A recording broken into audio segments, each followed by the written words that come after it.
En el día de hoy, amigo oyente, llegamos al capítulo 3 en nuestro estudio de esta epístola del apóstol San Pablo a los Colosenses. Y vamos a comenzar nuestro estudio con el versículo 1. Nos encontramos aquí con otra división de esta pequeña epístola. Aquí esto está de acuerdo con la forma acostumbrada de dividir las cartas. Él siempre nos da en primer lugar la sección doctrinal y luego nos presenta la sección práctica. Así es que aquí en este capítulo 3 comienza esta sección práctica. Ya hemos podido apreciar que en la primera parte de la epístola Él nos presenta la preeminencia de Cristo. Hemos visto a Cristo como Él es, un miembro de la Trinidad, que Él es Dios. Él es tan hombre como el mismo hombre, pero también es tan Dios como el mismo Dios. Y luego vimos que Él era preeminente en la creación porque Él es el Creador. También vimos que Él es preeminente en la redención porque Él es el Redentor. Él es quien se entregó a sí mismo por nosotros. Y Él es preeminente en la iglesia porque Él se entregó a sí mismo por la iglesia. Llegamos ahora al punto donde el apóstol Pablo va a insistir en que Él se ha hecho preeminente en nuestras vidas. En el día de hoy se escucha hablar mucho acerca de la dedicación. Pues bien, ¿qué es dedicación? Para presentar una definición muy breve diríamos que la dedicación es la preeminencia de Cristo en nuestras vidas. Usted no puede decir, yo soy un creyente dedicado, y luego vivir como le parezca, como muchos están haciendo en el día de hoy.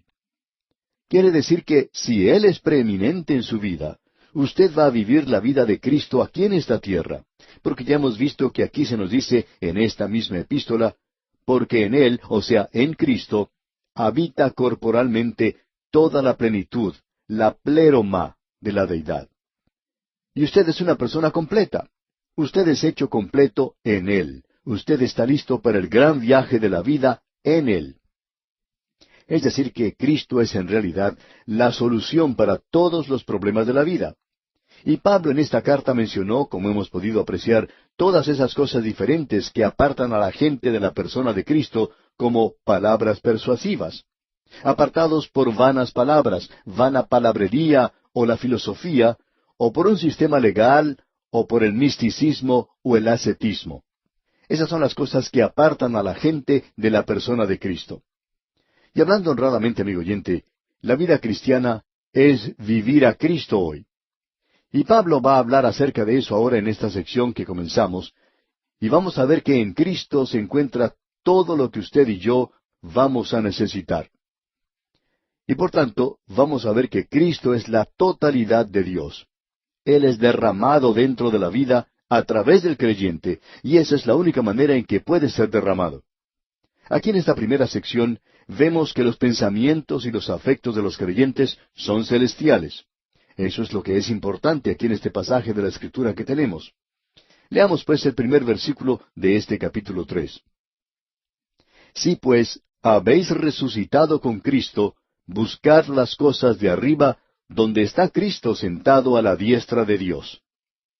Ahora ese sí, con que comienza esta frase, no es un sí condicional.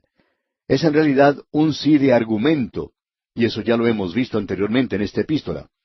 Por ejemplo, el apóstol Pablo nos dice en el versículo 23 del capítulo 1, si en verdad permanecéis fundados y firmes en la fe. No había ninguna duda que estos creyentes continuaban en la fe, que permanecían fundados y permanecían firmes. Y ellos no estaban siendo apartados de la esperanza del Evangelio. Así es que, en este capítulo, este sí que encontramos es un sí de argumento, porque en realidad estos creyentes de Colosas tenían la evidencia de su salvación. ¿Cuál es esa evidencia? Bueno, es la fe, la esperanza y el amor. Los frutos del Espíritu se encontraban en sus vidas. Regresemos por unos momentos y observemos lo que leímos allá en el primer capítulo de esta epístola a los Colosenses, versículo 4. Dice, habiendo oído de vuestra fe en Cristo Jesús y del amor que tenéis a todos los santos. Era bien conocido que ellos tenían una fe viviente en Cristo Jesús. Y del amor que tenéis a todos los santos. O sea que ellos amaban a los creyentes. Y eso es lo que es importante hoy, el amor entre los creyentes, Y no nos estamos refiriendo a ese sentimiento pueril del cual se habla tanto en el día de hoy. Pero usted demuestra su amor, amigo oyente, si usted ministra, si usted le presenta la palabra de Dios a alguien. Y si usted es un creyente en la iglesia, usted demuestra su amor por su pastor, ya sea que apoye o no un ministerio de enseñanza bíblica. Amigo oyente, esto que tenemos aquí es muy práctico. Esto no se está refiriendo a una actitud superficial donde uno va y le da palmaditas en la espalda a alguien y le dice, yo te amo, y continúan hablando de eso todo el tiempo. El amor es algo que se manifiesta a sí mismo en la realidad. Así es que estos creyentes tenían fe, tenían amor y también tenían esperanza. Usted puede notar eso cuando continuamos en esta epístola. En el capítulo 1 de Colosenses, en el versículo 5, dice, a causa de la esperanza que os está guardada en los cielos, de la cual ya habéis oído por la palabra verdadera del Evangelio. Y ellos entonces tenían una esperanza, y esa esperanza era la venida de Cristo por su iglesia. Y todo esto demostraba que ellos eran hijos de Dios, y tenían el fruto del Espíritu, que ha llegado hasta vosotros, así como a todo el mundo, y lleva fruto y crece también en vosotros desde el día que oísteis y conocisteis la gracia de Dios en verdad. Usted puede apreciar que era la manifestación del Espíritu Santo en la vida de los creyentes en esa ciudad de Colosas. Así es que, nuevamente tenemos que repetir que lo que se menciona aquí no es una pregunta o una condición, sino más bien un argumento. El apóstol Pablo está diciendo aquí en el capítulo 3, versículo 1, si pues habéis resucitado con Cristo, buscad las cosas de arriba, donde está Cristo sentado a la diestra de Dios. Y aquí encontramos algo que creemos es de suma importancia, y queremos dirigir su atención a lo que Pablo está diciendo aquí. Él dice, ¿dónde está Cristo en el día de hoy? Bueno, Él está sentado a la diestra de Dios. ¿Y qué debemos hacer nosotros hoy? Tenemos que buscar aquellas cosas que están arriba. Y esa palabra buscar es una palabra muy interesante en realidad. Tiene el significado de algo urgente y también de un deseo y de una ambición. Teniendo toda la emoción que se presenta con buscar aquellas cosas que están arriba, donde está Cristo sentado a la diestra de Dios. Es algo como lo que ocurre en los Juegos Olímpicos. Allí se encuentran los atletas corriendo o haciendo algún otro esfuerzo para tratar de lograr una medalla de oro. Pues bien, amigo oyente, ellos están buscando lograr eso. No podemos ver a muchos santos en el día de hoy que estén buscando medallas de oro. Pero eso es lo que nosotros tendríamos que hacer, eso es lo que deberíamos estar haciendo. ¿Pero dónde tenemos que buscarle? Bueno, tenemos que buscar aquellas cosas que están arriba, donde está Cristo sentado a la diestra de Dios. Ahora, ¿qué es eso de cosas de arriba? Eso es donde Cristo está. Y quiere decir que debemos buscar las cosas de Cristo. Y quisiéramos, amigo oyente, que usted note aquí algo que es muy importante.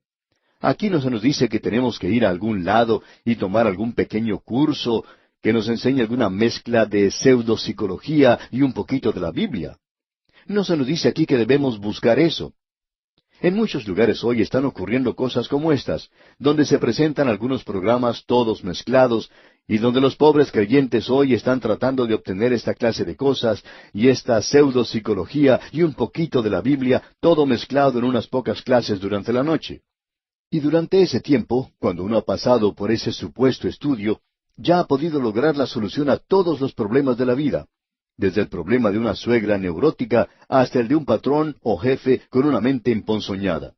Y después de haber pasado por este pequeño cursillo, usted sabe muy bien cómo tratar a cualquier persona con la que se encuentre. Usted ya puede resolver todos los problemas de la vida. Pero permítanos decirle, amigo oyente, y lo decimos con mucho cuidado, que usted solo puede obtener esto según la forma en que usted busque las cosas de arriba, donde está Cristo sentado a la diestra de Dios. Ahora, amigo oyente, usted tampoco puede encontrar esto en una cinta magnetofónica. Ahora sabemos que al decir esto estamos andando por un terreno un poquito peligroso. Pero permítanos decir que en cierta ocasión se acercó un matrimonio, una pareja, a un predicador y le dijo, nosotros tenemos ciertas grabaciones suyas y las escuchamos por lo menos una vez por semana. Bueno, amigo oyente, esto nos da algo qué pensar porque parecería como si ellos estuvieran comenzando a adorar a un hombre y que esa grabación no los estaba llevando a ellos hasta Cristo. Y amigo oyente, sería mucho mejor si ese matrimonio quemara esa grabación, ya que no les estaba conduciendo hasta Cristo. Ahora aquí tampoco se nos dice que debemos buscar y escuchar un programa radial. Y yo quiero decir esto, de una forma honesta y candorosa, si me lo permite. No haga usted de nosotros un mito. Si usted hace eso, sepa que nosotros tenemos pies de barro. Usted está observando a un hombre que es tal cual lo es usted. Una persona como usted. Nosotros cometemos equivocaciones. Ni siquiera estamos cerca de lo que nos gustaría ser. No somos la clase de esposo que nos gustaría ser. Tampoco somos la clase de padre que quisiéramos ser. Y amigo oyente, no haga de este programa, a través de la Biblia, un Dios para usted. El propósito de este programa y el propósito de este predicador que les habla es el de presentar la palabra de Dios para que usted pueda ver al Cristo viviente y para poder acercarnos a Él. Y amigo oyente, si el Espíritu Santo no utiliza esto para llevarle al Cristo viviente, entonces hemos fracasado miserablemente. La Biblia, y creemos esto con todo nuestro corazón, es un libro que nos revela al Cristo viviente. Cierto joven contaba la primera impresión que tuvo cuando observó las cataratas del Niágara. Este joven canadiense cuenta que cuando él llegó a las cataratas, se bajó del tren y al hacerlo podía escuchar el ruido que provenía de ellas. Así es que comenzó a caminar hacia el sitio de donde provenía el ruido, y llegó a un gran edificio y entonces entró a ese edificio que parecía como la estación de ferrocarril. Había gente por todas partes, y él se sintió un poco desilusionado. Pero aún allí él podía escuchar el ruido que hacían las cataratas. Luego dirigió su mirada a una de las paredes del edificio y observó el cuadro más grande que podía haber visto en su vida. Era un cuadro que tenía un marco que ocupaba casi toda esa parte del edificio. Ese joven dijo que ese cuadro era un cuadro de las cataratas del Niágara, y él no se podía imaginar por qué en un lugar como ese iban a tener un cuadro de las cataratas del Niágara. Así es que comenzó a acercarse al cuadro, y mientras más se acercaba, más podía darse cuenta que estaba mirando a través de ese marco a las verdaderas cataratas, las cataratas del Niágara. Amigo oyente, cuando usted lee la Biblia, no está mirando a una persona muerta. Usted está observando al verdadero, al Cristo viviente. Él está viviendo. Él está a la diestra de Dios. Y nosotros debemos buscar las cosas que están arriba. Debemos buscarle a Él hoy. Y esa es la razón por la cual estamos pasando a través de todas estas páginas de la Biblia. Y no podemos tomar ningún atajo para poder llegar al punto de destino más rápidamente. Alguien nos dijo en cierta ocasión, bueno, ¿por qué no reducen el estudio a un año? Probamos hacer eso, pero no era algo adecuado. Ni siquiera estos 5 años son algo adecuado porque hay personas que están escribiendo y diciendo, ¿por qué no reducen un poco la velocidad del autobús bíblico? Bueno, amigo oyente, vamos a demorarnos 5 años. 5 años es un tiempo suficiente. Y aun si nosotros dedicáramos 10 o 20 años, entonces tampoco llegaríamos a conocerlo todo. Cuando Pablo llegó al final de su vida podía decir, a fin de conocerle y el poder de su resurrección y la participación de sus padecimientos. Ah, amigo oyente, que usted y yo podamos buscar esas cosas que están arriba. Y ese es el propósito de este programa a través de la Biblia. ¿Y cuál es el resultado de todo esto? El resultado es que muchas personas se están beneficiando y nos escriben contándonos cómo Dios les está bendiciendo mediante el estudio de la palabra de Dios que hacemos en este programa. Damos lectura a algunas de estas cartas al principio del programa porque deseamos compartir con usted lo que Dios está haciendo por medio de este ministerio. Lamentablemente el tiempo no nos permite dar lectura a todas las cartas que recibimos, pero sí apreciamos mucho cada una de ellas. Nos alienta mucho saber que Dios está usando este ministerio para ayudar a quienes nos escuchan a que busquen las cosas de arriba. Amigo oyente, permítanos hablarle desde lo más profundo de nuestro corazón y decirle que busque a Cristo, busque las cosas de arriba donde está Cristo sentado a la diestra de Dios. Nosotros abandonaríamos esta tarea si no supiéramos que este programa está ayudando a mucha gente a buscar al Señor. Y ese debería ser el propósito de todo programa radial, y de todo aquello que es hecho para Dios y que ayuda a la gente a llegar a Dios. Bien, notemos ahora lo que nos dice Pablo aquí. Poned la mira en las cosas de arriba. Usted recuerda que Pablo dijo en su carta a los Filipenses, capítulo 4, versículo 8, todo lo que es verdadero, todo lo honesto, todo lo justo, todo lo puro, todo lo amable, todo lo que es de buen nombre, y ese es Cristo, digamos de paso, si hay virtud alguna, si algo digno de alabanza, en esto pensad. Y en este versículo 2 del capítulo 3 de su carta a los Colosenses dice, poned la mira en las cosas de arriba, no en las de la tierra.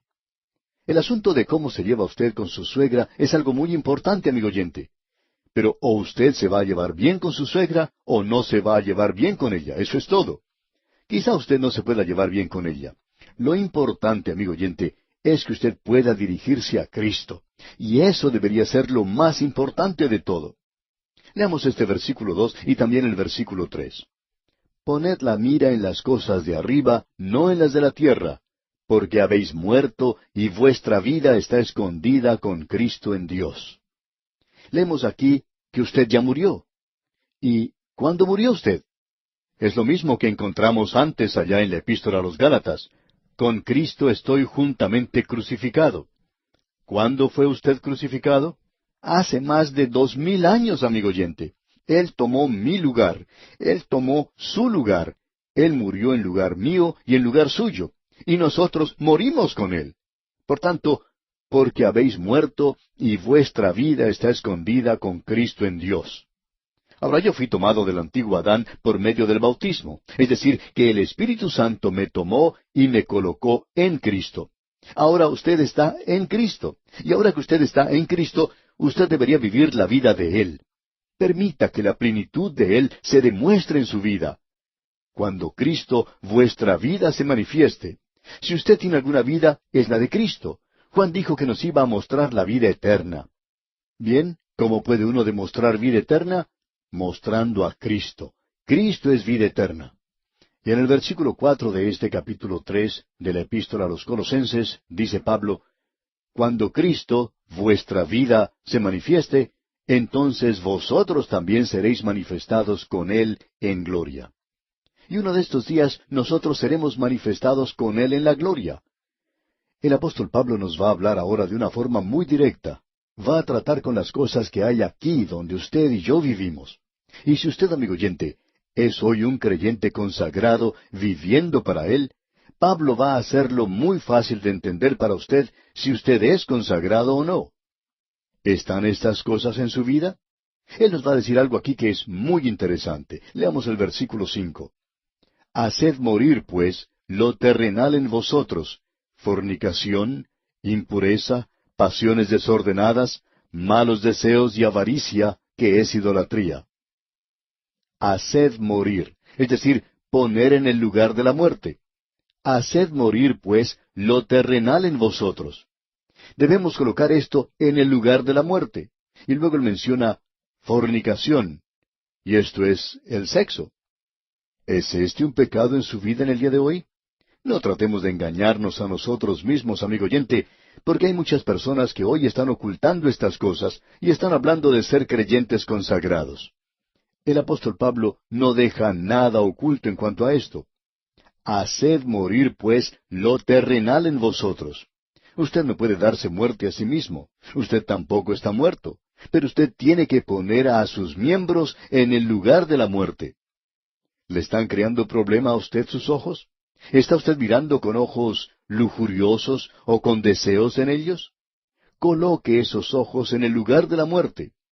Y ahora, utilícelos como los ojos de Cristo para mirar. Amigo oyente, esto va a cambiar las cosas, ¿no le parece? Fornicación, impureza. Y luego dice, pasiones desordenadas. De vez en cuando recibimos cartas de los oyentes que nos confiesan algo y dicen, bueno, no había nada que yo pudiera hacer. Amigo oyente, usted no debe colocarse a sí mismo en esa posición. Es como ese muchachito que una noche se encontraba en la cocina tratando de alcanzar las galletas. Su mamá escuchó que él estaba haciendo ruido en la cocina y lo llamó diciendo, ¿Dónde estás? Y el muchachito le contestó, «Estoy en la cocina». Y ya tenía las galletas en la mano. Y la madre le preguntó, «¿Qué estás haciendo?» Y el muchacho le contesta, «Estoy luchando contra la tentación». Amigo oyente, ese no es lugar para luchar contra la tentación. No vaya a luchar contra ella, donde por seguro caerá vencido. Y eso se aplica también a las pasiones desordenadas. Y luego continúa diciendo, malos deseos y avaricia, que es idolatría. ¿Es el dinero su Dios, amigo oyente? ¿Está usted más interesado en el dinero que en el vivir para Cristo? Esto sí que es poner el dedo en la llaga, ¿verdad? Y vamos a tener que detenernos aquí por hoy, amigo oyente. Continuaremos, Dios mediante, en nuestro próximo programa. Le sugerimos, mientras tanto, leer los siguientes versículos de este capítulo 3 de la Epístola a los Colosenses, para estar así mejor preparado para nuestro próximo estudio. Regresamos hoy, amigo oyente, al tercer capítulo de esta Epístola a los Colosenses, y nos encontramos en una sección donde el apóstol Pablo nos presenta cosas prácticas de la vida. Y lo que vemos aquí de importancia es que nosotros somos hechos completos en Cristo, y que en Él habita corporalmente toda la plenitud de la deidad. Y eso debe ser derramado a través de nosotros hoy.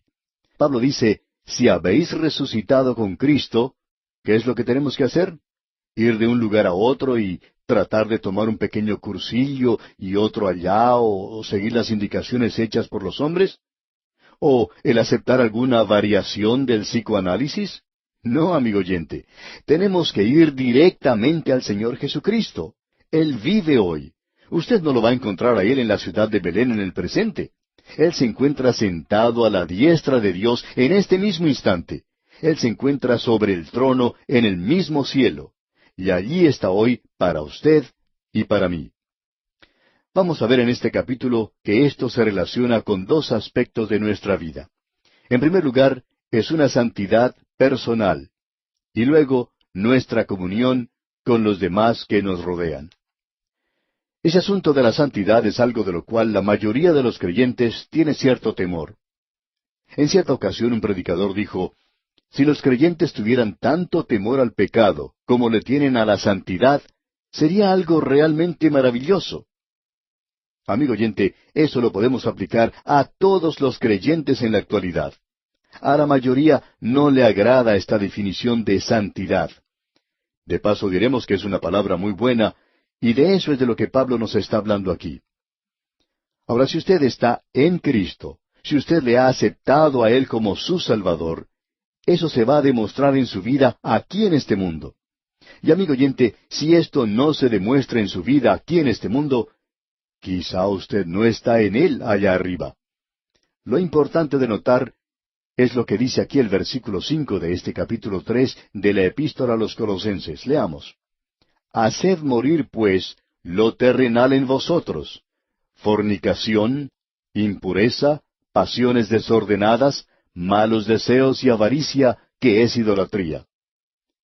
Usted puede contar, amigo oyente, que cuando Él murió hace más de 2000 años, usted también murió. Y luego el apóstol menciona algunos de los pecados que podemos cometer. Podemos tener algún miembro del cuerpo que nos ofende, como puede ser el ojo, o también pueden ser los malos deseos. Puede ser un pecado sexual. Esto nos habla muy directamente. Nuestros cuerpos son el tabernáculo del Espíritu Santo y debieran ser usados para Dios en el día de hoy. El apóstol menciona la palabra fornicación, y estas cosas mencionadas en este versículo son palabras que aún hoy son pecado, y que según nuestra opinión se refieren a la fornicación espiritual y a la física, y también a la inmundicia. Aquí debemos incluir los pensamientos, las malas palabras, las miradas, los gestos y los chistes que uno cuenta. Luego el apóstol menciona las pasiones desordenadas, y eso es lujuria. Los malos deseos y avaricia, y eso, amigo oyente, es idolatría. Durante cualquier día de semana, uno puede observar en las calles de nuestras ciudades a muchas personas que se dirigen a sus lugares de trabajo. Muchos de ellos son hombres profesionales, ejecutivos, y uno los puede observar viajando en sus lujosos automóviles. Ellos no ven a nadie. Se dirigen a sus oficinas con apresuramiento. ¿Sabe por qué? Estamos seguros que usted ha podido apreciar fotos de los paganos que se dirigen a templos en diferentes partes de este mundo, y también a muchos en países que viven en la oscuridad, en las tinieblas, y uno siente compasión por ellos. Y nosotros decimos, ¿no es eso algo terrible? Aquí el pobre hombre se encuentra en las tinieblas y va a adorar a algún ídolo y a inclinarse ante él. Sin embargo, estas otras personas que encontramos en sus lujosos automóviles también se dirigen a adorar a sus ídolos, y el ídolo de ellos es el todopoderoso dinero, y se dirigen a sus lugares de trabajo para ver cuánto pueden acumular en este día. Y existe una gran cantidad de personas que han sido seriamente dominados por este asunto de la avaricia. Y esta gente desea obtener las cosas materiales de este mundo. Quieren tener mucho más dinero del que tienen. Y la raíz de la mayoría de los problemas en este mundo, amigo oyente, es la avaricia. El amor al dinero es la raíz de todo mal. No es el dinero mismo. Puede ser utilizado para la gloria de Dios. Cierto hombre dijo en cierta ocasión, yo estoy trabajando hoy y estoy trabajando para Dios. Ya he obtenido el dinero para mí. Este hombre había trabajado mucho en los primeros años de su vida para lograr obtener una fortuna. Y ya al llegar a los 40 años había logrado lo que buscaba, ser millonario. Y luego de haber obtenido su primer millón, decidió que si buscaba obtener otro millón más, solo tenía que devolver la gran mayoría en impuestos al gobierno. Por tanto, decidió jubilarse y ahora todo lo que logra ganar lo invierte en la obra del Señor. Y eso es lo que él está haciendo, y es algo maravilloso. Por cierto que no estaba padeciendo este problema de la avaricia. Pero ¿cuántos hombres hoy, aun creyentes, están tratando de lograr y lograr más dinero cuando en realidad no lo necesitan? Están adorando a un ídolo. Y eso es algo que indica, amigo oyente, que usted no está en Cristo. Si usted está en Cristo, entonces eso tiene que tener prioridad en su vida, y usted tiene que buscar las cosas que están arriba. Luego en el versículo 6 de este capítulo 3 de la Epístola a los Colosenses leemos, cosas por las cuales la ira de Dios viene sobre los hijos de desobediencia.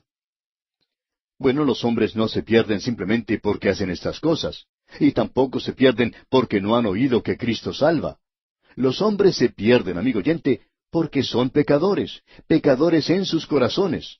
Y porque son pecadores, entonces hacen estas cosas. Nosotros hicimos estas cosas antes, y espero que esto sea una realidad en muchos de nosotros. Y espero que no las estemos haciendo ahora, porque dice aquí en el versículo 7, en las cuales vosotros también anduvisteis en otro tiempo cuando vivíais en ellas. Y esto era lo que ocupaba la mente de este hombre que mencionamos antes, que se hizo millonario. Él decía, hablando honradamente, que adoraba el dinero y que quería obtener más y más. Pero después de haber llegado a Cristo, él decidió que tenía que utilizar su tiempo ahora en buscar las cosas de Cristo. Ah, amigo oyente, ¿le estamos dando usted y yo a Él el primer lugar? ¿Y estamos ocupados hoy en las mismas cosas en las que se ocupa el mundo, y Dios los va a juzgar a ellos por eso? Bueno, ¿cómo vamos a escapar nosotros del juicio de Dios? Ahora alguien quizá diga, yo estoy en Cristo. Pues bien, si usted está en Cristo, entonces busque las cosas que están arriba, y así no estará haciendo estas otras cosas. Y en el versículo 8 de este capítulo 3 de la Epístola a los Colosenses leemos, pero ahora dejad también vosotros todas estas cosas, ira, enojo, malicia, blasfemia, palabras deshonestas de vuestra boca. Pablo nos habla aquí de algo que es bastante interesante. Nos habla de los hábitos que nosotros nos quitamos como si fuera un vestido. Y después de todo, un vestido es un hábito, ¿no es cierto? Hay muchas personas que tienen hábitos para practicar algún deporte. Por ejemplo, yo me pongo cierta ropa cuando quiero ir a jugar un poco de voleibol o tenis. Yo sé que ese es mi hábito para el deporte. Quizá no sea algo muy elegante, pero ese es el hábito que yo utilizo. Y hay diferentes personas que utilizan diferentes hábitos, y de eso es que Pablo nos está hablando aquí. Dejad estas cosas viejas, como cuando uno se quita un vestido que está sucio. Si esto está demasiado sucio, uno no lo limpia, sino que lo echa a la basura. Pero ahora dejad también vosotros todas estas cosas. Ahora, ¿cuáles son esas cosas que nosotros tenemos que dejar? Enojo, y creemos que hay un incremento de esto. Luego del enojo tenemos algo que le sigue, y que es la ira. Algunas personas se enojan y se les pasa eso en muy pocos minutos. Usted recuerda que el mismo Señor Jesucristo estaba enojado con los fariseos debido a la dureza de sus corazones. Y el enojo no es algo pecaminoso en sí mismo, pero sí lo es cuando el enojo se convierte en ira. Y también cuando nosotros nos enojamos y hacemos cosas que están mal. Por supuesto, eso es un pecado. Y lo es, por cierto, cuando se convierte en ira. Es decir, cuando nosotros desarrollamos un espíritu que no perdona. Luego, lo tercero que se menciona es malicia. Alguien ha dicho que la malicia es enojo congelado. Bueno, eso es lo que es. Hay algunas personas que no solo alimentan eso, sino que están tratando de arreglar las cuentas. Y hay algunos creyentes que hacen eso. Amigo oyente, permítanos decirle que esto es algo que, como dice Pablo, uno debe quitarse como se quita la ropa vieja que ya está sucia y arruinada. Uno no puede representar a Cristo de esa manera. Aquí también se menciona la palabra blasfemia. Y opinamos que la blasfemia puede ser de dos clases. Usted puede blasfemar contra Dios y usted puede blasfemar contra los hombres. Ahora, blasfemia es en realidad el difamar el nombre de Dios. No quiere decir necesariamente que uno tome el nombre de Dios en vano. Es el representar mal ese nombre. Es el odiarlo. En cierta ocasión una señora escribió diciendo que cuando Dios se había llevado a su pequeño niño de 3 años, ella odiaba a Dios por eso. Alguien le dio a ella un libro que trataba con este tema de que el Señor se lleva a los pequeños y eso causó que ella entregara su vida a Cristo. Ella se había dado cuenta que hasta entonces ella solamente había sido miembro de una iglesia, pero que en realidad no había sido un buen miembro. Y usted puede blasfemar contra Dios, amigo oyente. Pero ¿sabía que puede blasfemar también contra los individuos y contra las personas? Y usted hace eso, amigo oyente, cuando hace alguna declaración falsa en contra de algún creyente, cuando usted hace alguna acusación falsa de una manera u otra a algún creyente. Entonces usted está blasfemando contra ese creyente. Y cuando usted está diciendo cosas que no son verdaderas en cuanto a algún hijo de Dios, usted está blasfemando contra ese hijo de Dios. Usted es culpable de blasfemar. Así es que tenemos diferentes clases de blasfemias. Luego nos dice este versículo, palabras deshonestas de vuestra boca. Es difícil creer que haya creyentes que hagan estas cosas, pero se nos dice que hay ciertos grupos pequeños que se reúnen y comienzan a contar cuentos un poco subidos de color. Hay otros que usan malas palabras. Yo no creo que usted pueda ser un hijo de Dios hoy, amigo oyente, y vivir de esa manera. Esas son cosas que nosotros debemos dejar, según dice aquí el apóstol. Y luego Pablo nos dice en la primera parte del versículo 9, no mintáis los unos a los otros. ¿De quién está hablando Pablo aquí? De los creyentes. Porque él dice más adelante, y habiéndoos despojado del viejo hombre con sus hechos. Ahora, ¿es posible que un creyente mienta? Seguro que lo es. Esto no quiere decir que usted pierde su salvación cuando lo hace. Si así fuera, muchos de nosotros ya habríamos estado perdidos por mucho tiempo. Leamos ahora todo este versículo 9. No mintáis los unos a los otros, habiéndoos despojado del viejo hombre con sus hechos. Eso también nos revela que uno no puede alcanzar aquí un lugar de perfección, ni tampoco se libra completamente de la vieja naturaleza cuando llega a ser un hijo de Dios, porque usted aún puede mentir. Creemos que una de las primeras cosas que un niño aprende a decir es mentiras. Quizá usted ya haya escuchado esa historia de un niño que entró corriendo a su casa y dijo, «Mamá, mamá, un león acaba de pasar por el frente de nuestra casa». Y la madre le contestó, «Hijo, tú sabes que eso no era un león. Eso era solamente un perro grande que pasó por el frente de la casa. Vete a tu habitación y confiésale al Señor lo que has dicho y dile que acabas de mentir en cuanto a esto, que eso no era un león, sino nada más que un perro grande». Así es que el niño va a su habitación y regresa un poco más tarde, y su mamá le pregunta entonces, «¿Ya le confesaste eso al Señor?» Y el niño contesta, «Sí, ya lo hice». «¿Le dijiste al Señor que habías mentido en cuanto al perro y que no era un león?» Y el niño contesta, «Sí, lo hice». Y continuó, «El Señor dijo que cuando él lo vio por primera vez, también pensó que era un león». Pero, amigo oyente, esa es la primera cosa que nosotros comenzamos a hacer y es algo que está arraigado en lo más profundo de nuestro corazón. Y hay muchos creyentes que lamentablemente hacen eso. Y este versículo 9 dice, no mintáis los unos a los otros, habiéndoos despojado del viejo hombre con sus hechos. Luego él nos dice en la primera parte del versículo 10, y revestido del nuevo. Esto es algo realmente maravilloso, si usted está quitándose un vestido y se pone uno nuevo, un hábito nuevo. Y de paso digamos que esto es psicología muy buena lo que tenemos aquí. Usted y yo tenemos una vieja naturaleza que nos ha controlado por tanto tiempo que nosotros llamamos a ciertas cosas hábitos. Y esa es la razón por la cual vestido es una buena palabra para usar aquí. Es un hábito.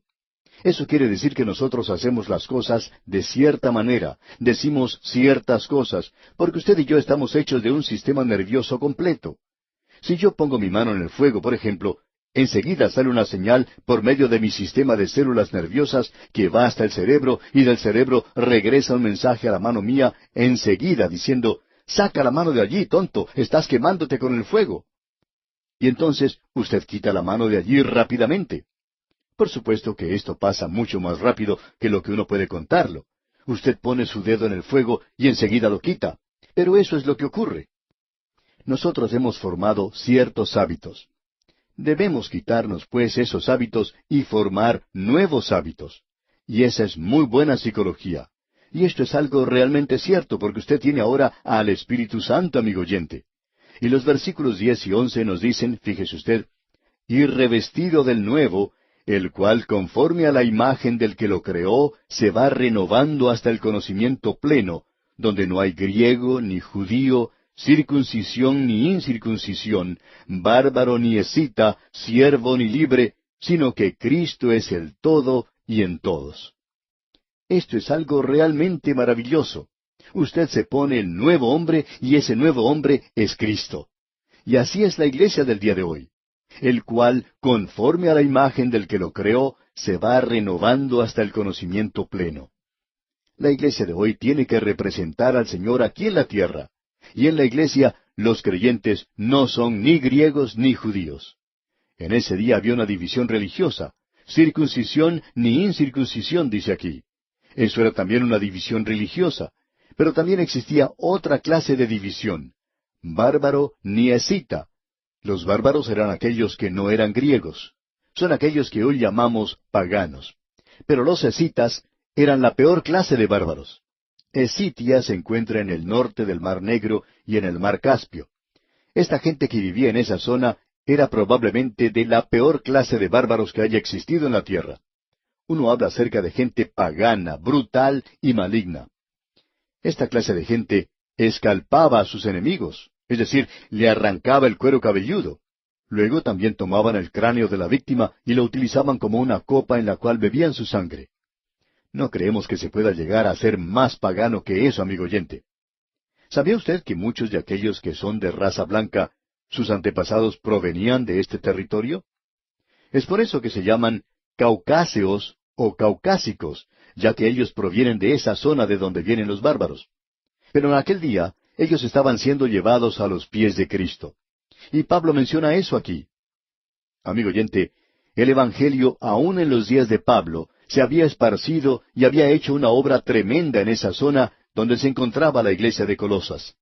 Y ya habían salido de allí misioneros dejando ese lugar y fueron al norte, más allá del Mar Negro y del Mar Caspio. Los escitas, pues, habían sido ganados para el Señor Jesucristo en aquel día. Pero aun cuando ellos eran bárbaros, pertenecían junto con nosotros todos a un solo cuerpo. Ahora somos uno en Cristo, y Cristo está en todos, y Él está en todo. Uno no puede presentar esto de ninguna otra forma más maravillosa que esta, amigo oyente. Esto es algo que sobrepasa toda descripción. Él ya había indicado las cosas del viejo hombre que tenían que quitarse. Ahora Él nos va a mencionar las cosas específicas que deben ser incluidas en el guardarropa del hombre nuevo. Y vamos a ver esto rápidamente, y lo vamos a tener que dejar hasta la próxima oportunidad. En la primera parte del versículo 12 leemos, Vestíos pues como escogidos de Dios. Este asunto de la elección ha dado mucho que hablar. La realidad es que si usted ha confiado en Cristo, y usted tiene hoy este vestido en su vida, entonces usted es parte de aquellos que han sido elegidos. No lo podemos explicar de otra manera. Si usted tiene estas cosas en su vida, entonces usted pertenece a esos escogidos, y eso es todo lo que vamos a argumentar en esto. Usted es uno de los escogidos. Y vamos a ver esto, Dios mediante, en nuestro próximo programa. En el día de hoy, amigo oyente, nos encontramos en una sección de la Epístola a los Colosenses, que es algo que denominamos para la vida práctica. Ya hemos visto que Cristo es la cabeza de la iglesia, y que nosotros somos completos en Él. Hemos sido hechos plenos en Cristo. Y todo lo que necesitamos lo encontramos en Cristo. No lo vamos a encontrar en los sistemas que el hombre tiene aquí en la tierra. Usted no puede encontrar esto en el legalismo, ni en la filosofía, ni en algún pequeño sistema creado por el hombre. Si nosotros hemos resucitado con Cristo, debemos entonces buscar las cosas que están arriba, donde está Cristo, a la diestra de Dios. Hemos visto que eso nos lleva a la santidad personal, y ya hemos hablado acerca de eso. Luego hemos visto que esto nos revela una santidad de nuestras vidas en relación con aquellos que están a nuestro alrededor. Y es en este punto donde continuamos en nuestra lectura hoy en el capítulo 3, versículo 12 de esta epístola a los Colosenses. Luego, al continuar hacia adelante, vamos a ver no solo la santidad personal y la santidad en nuestra relación con los demás, sino que veremos en los versículos 18 al 21 la santidad en el hogar. Luego, en los versículos 22 al 25, veremos la santidad en el trabajo. Usted puede apreciar que esto, amigo oyente, nos habla directamente a nosotros y a nuestras vidas diarias. Es maravilloso buscar las cosas que están arriba y pensar que estamos viviendo por encima de la neblina y la contaminación de este mundo. Pero, amigo oyente, usted y yo tenemos nuestros pies aquí en la tierra, pies que nos permiten andar aquí en el hogar, andar en el trabajo, andar en una relación social, y debemos vivir la plenitud de Cristo. De paso, debemos decir que esa es la vida cristiana. No es seguir algún sistema legal o seguir algún pequeño sistema creado por el hombre en el día de hoy. Y no interesa cuán bueno sea ese sistema. Es sólo la forma en que usted y yo vivimos la vida de Cristo. Luego Pablo nos habla aquí de lo que debemos quitarnos como vestido, como un hábito. Y ahora él nos va a hablar de lo que debemos ponernos. En realidad lo que tenemos en esta sección es la vestimenta que debería usar el creyente que va bien vestido. Notemos pues lo que dice la primera parte del versículo 12. Vestíos pues como escogidos de Dios, santos y amados. Debemos ser santos en nuestra forma de vivir. Luego, la segunda parte del versículo 12 dice, de entrañable misericordia, de benignidad, de humildad, de mansedumbre, de paciencia. Usted puede darse cuenta, amigo oyente, que las cosas que Pablo menciona aquí son en realidad el fruto del Espíritu Santo. Son cosas que ni usted ni yo podemos producir en nuestras vidas. Y hay momentos que usted y yo comenzamos a pensar acerca de la maravillosa posición que tenemos en Cristo y ese llamamiento que tenemos hoy, y reconocemos cuando nos observamos a nosotros mismos que somos en realidad impotentes, que no tenemos ningún poder. Sabemos que somos débiles y que no somos capaces de obtenerlo por nosotros mismos. Y como usted recordará, esa era la posición en que se encontraba la esposa allá en el libro del Cantar de los Cantares de Salomón. Ella sabía que por ese beso de paz, la paz se había logrado con Dios. ¡Cuán maravilloso es eso, amigo oyente!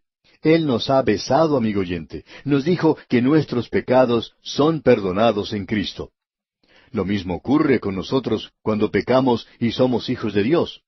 Usted recuerda lo que ocurrió con el muchacho que se apartó de su hogar en la historia del hijo pródigo, que cuando él regresó al hogar, el padre lo vio a la distancia y corrió y lo abrazó. ¿Y qué fue lo que hizo el padre? Lo besó. Y es un beso del corazón, el beso del perdón que Dios da. Y en esta maravillosa posición, la esposa dice en el Cantar de los Cantares, atráeme, atráeme. Yo no soy capaz de lograr esa maravillosa posición que tengo. Nosotros no lo podemos hacer por nosotros mismos. Y vemos entonces que en todo esto debemos colocarnos en Cristo. Y aquí es donde viene a obrar el Espíritu de Dios. Y aquí es donde se nos dice que debemos andar en el Espíritu. Y estas son las cosas que deben existir en nuestras vidas y nosotros debemos tener un corazón de compasión hoy. El mundo de hoy, amigo oyente, es un mundo sin compasión. Cuán indiferente es este mundo. Cuán mecánico se ha vuelto todo. Encontramos que nosotros somos nada más que un número. En muchas partes, las personas se han convertido nada más que en un número. En el mundo de los negocios, las máquinas computadoras se encargan de hacer todo. Uno no le puede decir a una máquina cómo se siente. Tampoco le puede decir a la máquina que ha cometido una equivocación. Simplemente debemos limitarnos a hacer nuestras transacciones comerciales con ella. Si nos envía una cuenta, debemos pagarla, y eso es todo. Y lo mismo sucede con los bancos. Tienen un corazón tan grande como el de una máquina computadora. En realidad, la computadora es el corazón del banco. Y en muchas ocasiones, cuando uno va a visitar a un médico en alguna emergencia, se da cuenta uno que para este hombre uno no resulta nada más que un muchachito con un dolor de estómago. En lo que a ese doctor se refiere, uno no es en realidad una persona. Habla en términos médicos, sofisticados, muy elevados, y no nos considera como un ser humano. Pero como creyentes, amigo oyente, debemos tener un corazón lleno de compasión por aquellos que están alrededor nuestro y en nuestras relaciones con los demás. Y luego Pablo dice algo más aquí, que nosotros tenemos que ser benignos. Ahora observemos algunas de esas palabras por unos momentos. Pablo usa aquí la palabra benignidad. En realidad significa algo provechoso. Eso es algo extraño, pero quiere decir el ser de ayuda para los demás. Y esta palabra, también hay otra palabra para esto, pero esta palabra tiene en sí misma una nota de suavidad. Ahora la otra palabra tiene una nota de firmeza. Uno puede ser amable y también ser firme. Cuando uno le dice a su hijo, no hagas eso, uno trata de ser serio con él para que le obedezca. Pero también hay ocasiones cuando uno puede ser más amable, hablar con más suavidad. Y esa es la palabra que se utiliza aquí. Y esto es benignidad. Y luego se menciona la palabra humildad. Y como ya hemos dicho anteriormente, ya hemos repasado estas palabras. Esto no quiere decir debilidad. Tiene un significado completamente diferente a eso. Luego el apóstol Pablo menciona la palabra mansedumbre. Y eso tiene que ver con un espíritu humilde. Más adelante él menciona la palabra paciencia. Y esa palabra es una palabra muy interesante. En el idioma original es makral-thumeón. Y eso quiere decir que demora mucho en quemarse. Quiere decir algo que se quema por largo tiempo. Y nosotros, amigo oyente, no debemos tener una mecha corta que se quema muy rápido con nuestros amigos y con nuestros hermanos creyentes. No debemos hacer juicios apresurados. Luego leemos en el versículo 13 de este capítulo 3 de la Epístola a los Colosenses, soportándoos unos a otros y perdonándoos unos a otros si alguno tuviere queja contra otro. De la manera que Cristo os perdonó, así también hacedlo vosotros. ¿Qué es lo que nosotros debemos hacer si alguien se está quejando? Bueno, aquí se nos dice, de la manera en que Cristo os perdonó, así también hacedlo vosotros. Esto no quiere decir que los demás nos tienen que pisotear, pero sí quiere decir que cuando tenemos una queja debemos ir a esa persona directamente y tratar de arreglar de alguna manera las cosas con él. Ahora hay muchas cosas que uno no puede hacer, por supuesto.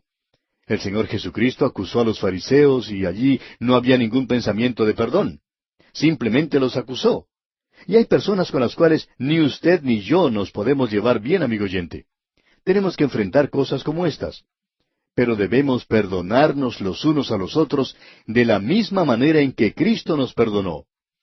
Y el pensamiento que tenemos aquí es que Él nos ha perdonado tanto a nosotros que no nos molestará mucho a nosotros el perdonar a alguien que nos ha dado un pisotón. Luego leemos en el versículo 14, y sobre todas estas cosas, vestíos de amor, que es el vínculo perfecto. Esto es algo maravilloso, amigo oyente. Vestíos de amor. Usted puede apreciar que aquí tenemos dos frutos del Espíritu. Amor, y luego en la primera parte del versículo 15 leemos, y la paz de Dios gobierne en vuestros corazones. Esta palabra aquí indica en realidad que debemos permitir que sea un árbitro en nuestro corazón, o mejor aún, que debemos permitirle que se sienta bien cómoda en nuestro corazón. Es decir, permitirle que lleve las riendas de nuestra casa. Amigo oyente, hay muchas personas hoy que son grandes en cuanto a doctrina y que quieren ser fundamentales en la fe, y eso es muy importante.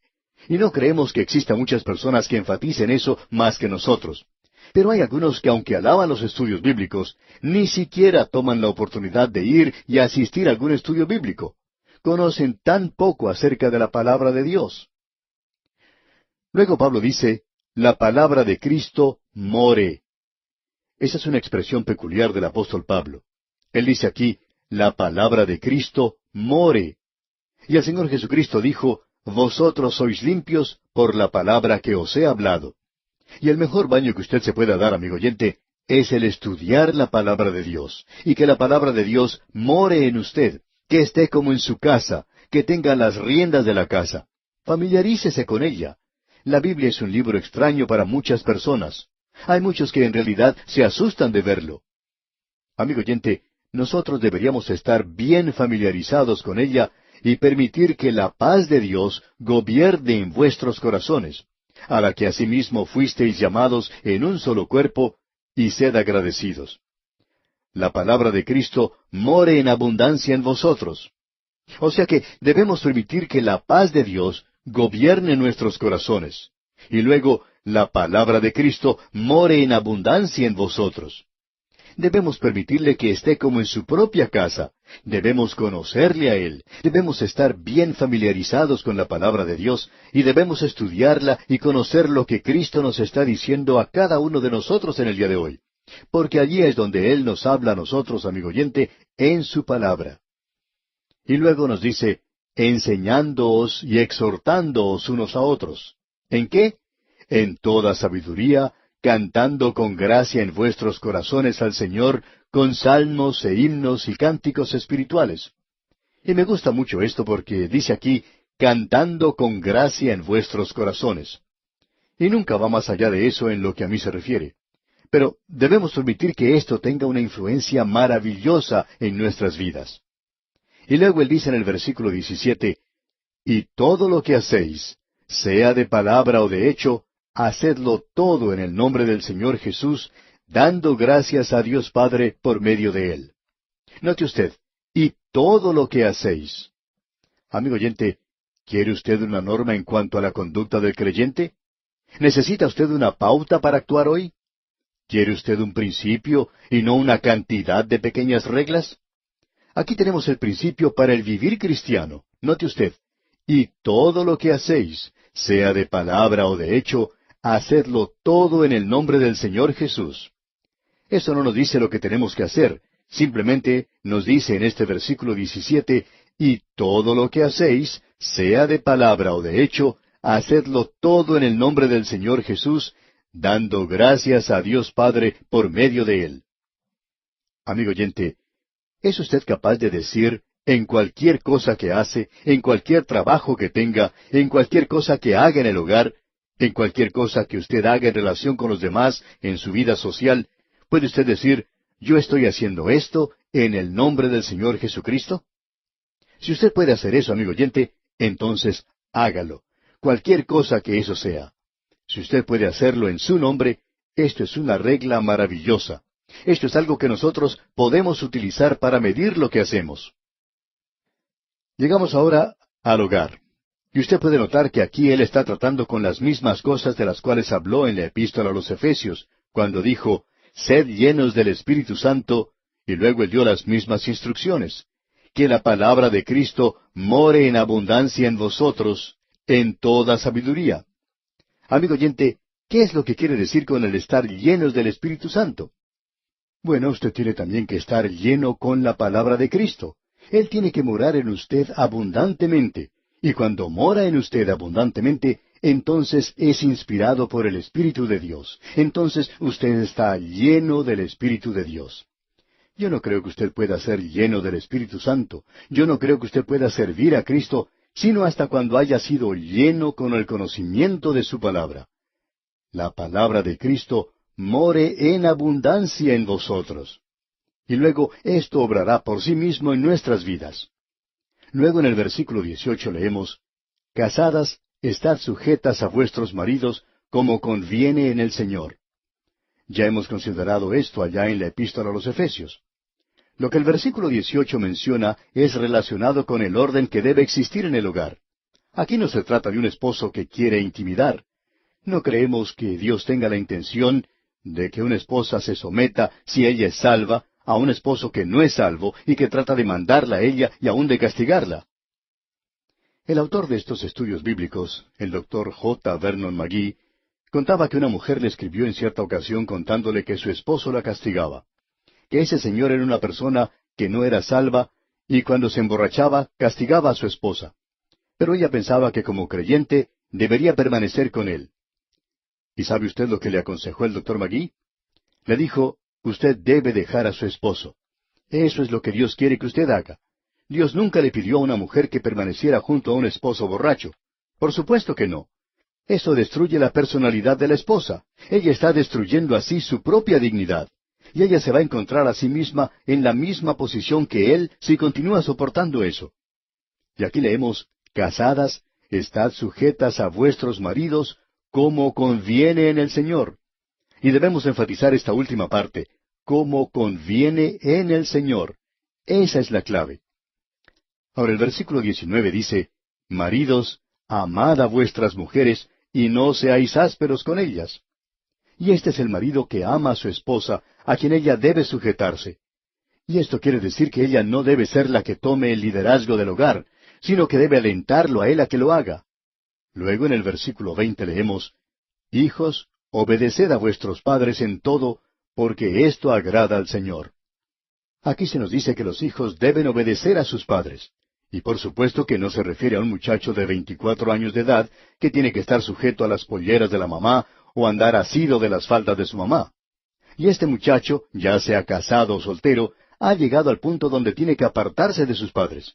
Y cuando uno aprecia que un jovencito de unos 18 años de edad comienza a rebelarse contra sus padres, quizá nos hace pensar que Dios mismo ha puesto esto en sus corazones para que comiencen a apartarse de esa dependencia que existe a los padres. Ha llegado la época cuando deben comenzar a ser independientes. Sin embargo, existen algunas organizaciones que publican literatura en la cual se aconseja a los jóvenes que, aun cuando ya se hayan casado, deben continuar en obediencia a sus padres. Eso es ridículo, amigo oyente, y por supuesto que no tiene base escritural. Aquí lo que menciona es para los niños, es para los menores de edad. En el versículo 21 dice, padres, no exasperéis a vuestros hijos para que no se desalienten. Y luego llegamos a la relación que tiene que existir en el trabajo. Esta es la relación entre el patrón y el obrero. En el versículo 22 leemos, siervos, obedeced en todo a vuestros amos terrenales, no sirviendo al ojo como los que quieren agradar a los hombres, sino con corazón sincero, temiendo a Dios. Esta expresión particular de Pablo de no sirviendo al ojo, la cual él ya utilizó antes, quiere decir que uno no debe trabajar con los ojos puestos en el reloj, sino que debe poner sus ojos en Cristo. Es a Él a quien está sirviendo. Y es así como uno debe hacer su trabajo. En el día de hoy tenemos a muchos creyentes que hablan de que ellos son muy dedicados y que quieren servir al Señor, pero son tan perezosos que da vergüenza. Cierto jovencito hablaba que él era muy dedicado, y se pasaba todo el tiempo con sus manos en los bolsillos y hablando sin parar. Él pensaba que él era una persona dedicada. Amigo oyente, si usted es perezoso en su trabajo, permítanos decirle honestamente que usted no es una persona dedicada al Señor Jesucristo. Él quiere que usted haga una tarea buena, con corazón sincero, temiendo a Dios, dice aquí Pablo. Y usted recuerda que él también tenía instrucción para el hombre que emplea al creyente, que él también tiene una responsabilidad como creyente. Ahora en el versículo 23 leemos, y todo lo que hagáis, hacedlo de corazón como para el Señor y no para los hombres. Y amigo oyente, si usted no puede hacer algo con entusiasmo para el Señor Jesucristo, no interesa lo que sea, entonces no debe estar haciéndolo. Hay personas que nos escriben preguntando, ¿es correcto que yo haga esto o que vaya a ese lugar? Amigo oyente, aquí encontramos la guía. Y todo lo que hagáis, hacedlo de corazón. Y si usted no puede ni siquiera ir a la iglesia con entusiasmo, entonces recomendaríamos que usted no vaya a la iglesia. Si usted no puede escuchar este programa con entusiasmo, entonces quizá usted no debería estar escuchando. Sabiendo que del Señor recibiréis la recompensa de la herencia. Amigo oyente, usted tiene que rendir cuentas ante Él. Quizá usted siempre ha sido puntual, pero Él lo ha estado observando todo el tiempo. porque a Cristo el Señor servís, dice aquí Pablo. Y el versículo 25 dice, mas el que hace injusticia recibirá la injusticia que hiciere, porque no hay acepción de personas. Él va a enderezar todo lo que existe en nuestra vida, aun aquello que no puede ser arreglado aquí. Eso es lo que quiere decir este versículo.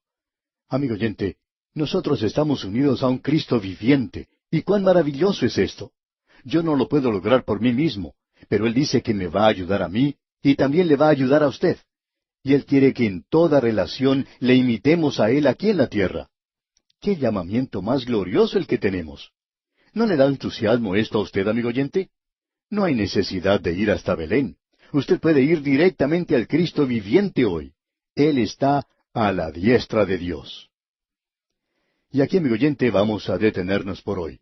Sin embargo, le recomendamos, como es nuestra costumbre, leer el capítulo 4 de esta epístola a los Colosenses, para estar así listo para nuestro próximo estudio.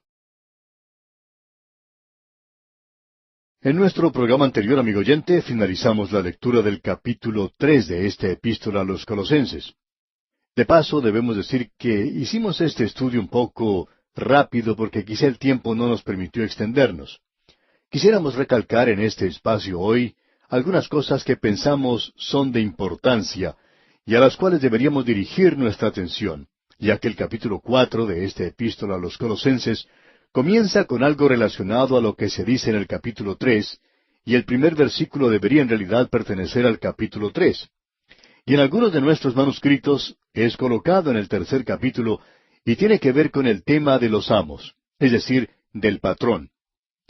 Pues bien, regresemos al versículo 22 del capítulo 3, donde leemos, Siervos, obedeced en todo a vuestros amos terrenales, no sirviendo al ojo, como los que quieren agradar a los hombres, sino con corazón sincero, temiendo a Dios. Destacamos aquí esta frase, no sirviendo al ojo. Es decir que no debemos estar mirando el reloj cuando trabajamos, debemos poner nuestros ojos en Cristo. En este versículo 22 encontramos la sencillez de la vida de un creyente. Pablo podía reducir su vida a simplemente un objetivo. Una sola cosa tenía la prioridad principal en su vida. Él decía, olvidando ciertamente lo que queda atrás y extendiéndome a lo que está adelante, prosigo a la meta, al premio del supremo llamamiento de Dios en Cristo Jesús. Podemos apreciar, pues, que él tenía sus ojos y su mente y su corazón y la totalidad de sus afectos colocados en Cristo Jesús. Ahora eso reduce la vida al denominador común más pequeño y nos da el resultado más alto que podamos obtener. Y por supuesto la respuesta es Cristo Jesús mismo. Y aquí la idea no es de temer al patrón, sino de temer a Dios. Y él concluye diciendo eso de temer a Dios. Escuche usted aquí el versículo 23. Y todo lo que hagáis, hacedlo de corazón, como para el Señor, y no para los hombres. Bueno, esa palabra de corazón aquí quiere decir obrar de su propia alma. Escuchamos mucho que decir hoy acerca de hermanos de alma, pero lo que nosotros necesitamos es un poco más de la obra del alma, es decir, que cualquier cosa que hacemos, lo hagamos para el Señor y no para los hombres. No debemos tratar de agradar a los hombres. Y luego Pablo dice en el versículo 24, sabiendo que del Señor recibiréis la recompensa de la herencia, porque a Cristo el Señor servís. Esto sencillamente nos dice que debemos responder ante el Señor. Su patrón quizá no le vea a usted cuando deja de trabajar por unos momentos. Él no puede ver si en realidad usted está cumpliendo con la tarea del día. Pero el Señor Jesucristo sí le puede ver, amigo oyente. Y usted tiene que responder ante Él porque si usted está en Él y usted pertenece a Él, usted tendrá que dar ante Él una respuesta en cuanto a lo que ha hecho con su vida. Y ya que nosotros le representamos a Él aquí en la tierra, Él va a pedir que sus representantes sean hallados fieles, porque a Cristo el Señor servís, dice aquí Pablo. Estamos seguros que muchas personas humildes, de las cuales ni usted ni yo sabemos nada, han sido fieles y fieles en sus tareas y a sus patrones, fieles a su iglesia, fieles a su pastor. Y hay muy pocas personas que conocen algo acerca de ellos. Pero esta gente va a recibir su recompensa. Y yo creo que usted y yo nos vamos a sorprender un día cuando veamos cuál es la recompensa que ellos van a recibir. La recompensa de la herencia, porque a Cristo el Señor servís. Eso le da un aspecto diferente al servicio cristiano aquí en esta tierra. Hay tantos hoy que son perezosos en la obra de Dios. Diríamos que esos son de los problemas más grandes en el ministerio. Y también hay aquellos que trabajan en la obra, ya que es fácil para algunos el ser perezosos en su trabajo. Nadie los está mirando, nadie los está cuidando. Pero nosotros estamos sirviendo al Señor Jesucristo, y vamos a tener que rendir cuentas ante Él. Y luego en el versículo final de este capítulo 3, el versículo 25 leemos, Mas el que hace injusticia, recibirá la injusticia que hiciere, porque no hay acepción de personas. Quizá usted piensa, amigo oyente, que porque está sirviendo a Dios, o porque usted está enseñando en la escuela dominical, es algo especial. Cuando el Señor le juzgue, amigo oyente, eso no va a hacer ninguna diferencia. Él juzgará a todos por igual. Y aquí estamos hablando acerca de los creyentes que tienen que presentarse ante el tribunal de Cristo. Ahora, en el capítulo 4, el primer versículo comienza con la palabra amos. Así es que no solo se habla a siervos, sino también al amo. Leamos. Amos, haced lo que es justo y recto con vuestros siervos. Esto indica aquí que uno debe obrar justamente con ellos. Y prosigue el apóstol diciendo, sabiendo que también vosotros tenéis un amo en los cielos, y que vosotros tenéis que estar ante Él, ante Cristo algún día. Cada patrón creyente, como también cada empleado creyente, tiene que presentarse ante Dios. Digamos de paso que esto pone al Evangelio a nuestro nivel donde nosotros vivimos. Esto nos alcanza donde nosotros estamos andando aquí, en la fábrica o en la oficina o en cualquier otra actividad que tengamos. Debemos hacer las cosas como para el Señor, porque nosotros tenemos que presentarnos ante Él, y nosotros somos sus hijos. ¡Qué declaración tremenda es esta en realidad! Ahora, en el versículo 2 de este capítulo 4 leemos, Perseverad en la oración, velando en ella con acción de gracias. Y él está hablando aquí de una verdadera oración, y también dice, velad. Aquí hay dos palabras que se unen y que son de suma importancia. Velad y orad. Usted recuerda la experiencia de Nehemías en relación con esto. Usted recuerda lo que él hizo cuando el enemigo estaba tratando de detenerle a él cuando se estaba reedificando los muros de Jerusalén. Él no arrojó la toalla y clamó que no podía continuar con la tarea. Tampoco dijo, bueno, haremos de esto un asunto de oración y continuaremos en la misma forma. Esto fue lo que hizo y dijo Nehemías. Escuche usted. Entonces oramos a nuestro Dios, y por causa de ellos pusimos guardas contra ellos de día y de noche. Y aquí Pablo nos está diciendo, velad y orad. En cierta ocasión, un predicador dijo que cuando un agricultor ora pidiendo una buena cosecha, Dios espera que él diga amén con un asadón en su mano. Y si usted está orando en cuanto a alguna cosa, entonces usted tiene que ocuparse en eso. Hay algunos de nosotros que reaccionamos equivocadamente a cosas concernientes a la oración. El autor de estos estudios bíblicos, el doctor J. Vernon McGee, contaba que en cierta ocasión él recibió la carta de un predicador que decía, he estado en una clínica a la que me presenté para un examen y me dijeron que tenía cáncer y donde me recomendaban una operación quirúrgica. Pero yo regresé a mi hogar y decidí hacer lo que hizo usted. Simplemente confiar en el Señor. El doctor McGee dijo que enseguida le escribió una carta a este predicador, en la cual decía, hermano, yo no solamente confié en el Señor, sino que me dirigí al consultorio de uno de los mejores especialistas del cáncer, aquí en la zona del oeste, y sé que mi caso se presentó ante la clínica médica de la universidad, y donde se trató este asunto. Y ellos recomendaron lo mejor que podía hacer la ciencia médica. Ellos no solo hicieron eso, sino que tuve 2 operaciones de cáncer. Permítame decirle, hermano, que si usted quiere ser un creyente inteligente, y creo que lo es, entonces usted regrese a la clínica tan pronto como pueda, y dígales que le operen quirúrgicamente si eso es lo que desean hacer. Y también confíe en el Señor. Él le ayudará a pasar por esa experiencia. Eso fue lo que yo hice. Y así concluyó en su carta el doctor Magee. Ahora Pablo dice, velad y orad. Velad y orad. Continuar en la tarea. Esto es algo bien práctico, ¿no le parece? Luego él dice aquí en el versículo 2, perseverad en la oración, velando en ella con acción de gracias. Y tiene que estar seguro de siempre darle gracias a Dios, como ya hemos dicho, cuando estudiábamos la epístola a los Efesios. Tiene que darle las gracias a Él porque Él oye y contesta sus oraciones.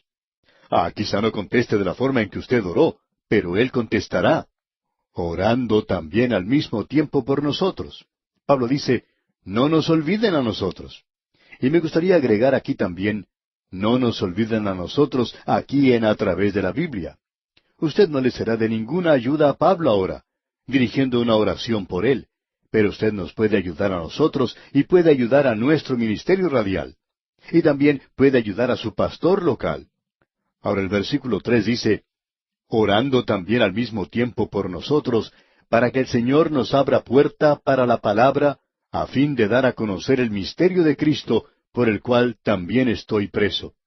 Pablo se encontraba en la prisión, pero él decía, yo quiero ser libertado y quiero salir a través de esta puerta abierta para poder predicar el Evangelio. Consideramos cada estación de radio que transmite nuestros programas como una puerta, y siempre le pedimos a Dios que mantenga esas puertas abiertas. Él ha prometido que lo hará. Y ese es nuestro versículo, como usted bien puede recordar, en Apocalipsis. He puesto delante de ti una puerta abierta. Y Él ha puesto delante de nosotros muchas puertas abiertas. Y le pedimos a Él que abra muchas otras.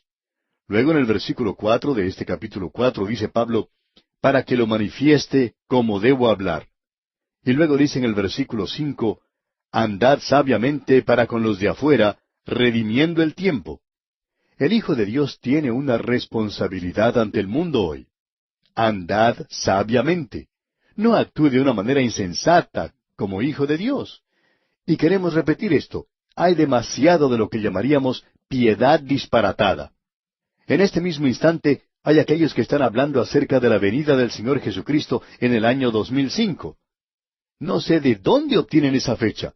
Quizá tengan alguna información que nosotros no hemos recibido. Pero permítanos decirle, amigo oyente, que habrá mucha gente con sus rostros rojos de vergüenza cuando llegue el año 2005. Creemos que esta gente espera que las demás personas se olvidarán lo que dijeron, porque nosotros no tenemos ningún derecho, especialmente ante un mundo que no es salvo hoy, de hacer declaraciones tan disparatadas como estas y decir que estamos confiando en el Señor cuando en realidad no lo hacemos. Y también el de hacer cosas insensatas, como el de no ir al médico cuando se necesita hacerlo. En cierta ocasión, una señora escribió una carta al autor de estos estudios bíblicos, el Dr. J. Vernon Magee, reprendiéndole por haber ido al médico y por no haber confiado en el Señor. Así es como ella lo indicaba en su carta. Sin embargo, el Dr. Magee estaba confiando en el Señor, pero ella decía, yo tengo cáncer y estoy confiando en el Señor y no tengo por qué ir a un médico. De más está decirle que ya han sepultado a esta dama y murió precisamente de cáncer. Y el Dr. Magee nos dijo que según entendía, los vecinos sonreían y decían, el cristianismo es una tontería en realidad, ¿verdad? Ahora, amigo oyente, andad sabiamente para con los de afuera, redimiendo el tiempo. Y eso quiere decir aprovechando las oportunidades. Cuando usted ve una oportunidad, ore para que el Señor le guíe. Quisiéramos tener más tiempo para poder contarle hoy cómo el Señor no solo en mi vida, sino en la de muchos otros, cómo le pidieron en oración al Señor que abriera alguna puerta, y Él abrió esa puerta. Pero permítale a Él abrir la puerta antes de que usted y yo cometamos la equivocación de decir lo que no debemos decir. Hemos llamado ante tantas puertas y entrado a hogares y dicho lo que primero se nos ocurría, cometiendo terribles equivocaciones, lo cual nos hizo decidir que necesitábamos orar más acerca de esas cosas, porque nosotros podemos cometer equivocaciones. Ahora en el versículo 6 dice, sea vuestra palabra siempre con gracia, sazonada con sal, para que sepáis cómo debéis responder a cada uno. Hay muchas personas que piensan que deben dejar que su palabra sea sal y lo dejan a uno bien salado, haciendo declaraciones sarcásticas. Esto quiere decir siempre con gracia, sazonada con sal. Es decir que Un hijo de Dios debe tener una conversación que es detrimento para el mal, que no lo promueva, lo debe contener. Y también vemos en esto que el creyente no debe ser una persona aburridora. Ah, amigo oyente, que el Señor nos perdone por ser tan aburridos como creyentes. Deberíamos estar entusiasmados acerca de esto, para que sepáis cómo debéis responder a cada uno. Ahora, comenzando con el versículo 7, tenemos aquí una lista que es muy destacada. Tenemos aquí una lista de nombres de personas a quienes Pablo conoció, y estos eran hombres y mujeres que vivieron en el primer siglo. Esa gente anduvo por los caminos de Roma y vivieron en ciudades romanas. Estuvieron bajo el dominio de los de Roma. Ellos se encontraban en medio del paganismo. Sin embargo, eran los hijos de Dios. Y muchos de estos se encontraban en Éfeso. Y cuando uno puede visitar ese lugar, puede subir a un teatro al aire libre y sentarse en la parte más elevada, y de allí puede observar un magnífico bulevar de mármol. Ese es un camino que lleva directamente al puerto que existía en aquel día. Y uno se puede imaginar que por ese camino se acercaba el apóstol Pablo. También se podía ver por esos lugares al hermano Tíquico, y por ahí andaba Onésimo, y también Aristarco y Epafras, todos estos hombres. Ellos eran creyentes, hombres piadosos que vivieron en el primer siglo. Lo interesante de todo esto es que Pablo nunca había estado en Roma. Pablo nunca había estado antes en Colosas. Y sin embargo, él nos da una lista de personas que él había conocido, y muchos de ellos provenientes de estos dos lugares. Y esto nos revela que Pablo había llevado a muchas personas a Cristo en ciudades en las cuales él nunca había visitado. Su ministerio era un ministerio tremendo en realidad. Bien, pasemos lista entonces a estas personas aquí, y lo haremos rápidamente. En el versículo 7 dice, todo lo que a mí se refiere, os lo hará saber Tíquico, amado hermano y fiel ministro y consiervo en el Señor. En primer lugar tenemos aquí a este hombre Tíquico, y él era uno de aquellos que estaba en ese lugar, y él era pastor de la iglesia en Éfeso. Ya hemos hablado acerca de él anteriormente. Un maravilloso hermano en el Señor. Luego más adelante en el versículo 9 leemos, con Onésimo, amado y fiel hermano, que es uno de vosotros. Todo lo que acá pasa os lo harán saber. Onésimo era un esclavo de Filemón en Colosas, y él estaba siendo enviado de regreso por Pablo, quien le había guiado al Señor para que Onésimo volviera a su amo. Él había escapado a Roma, y Pablo, después de haberlo llevado a Cristo, lo envía de regreso a Filemón. Pero él le dice aquí a Filemón que Onésimo era amado y fiel hermano. Amigo oyente, usted puede apreciar que en Cristo existe ahora una nueva relación, y que la relación cristiana muestra que Él es ahora su hermano.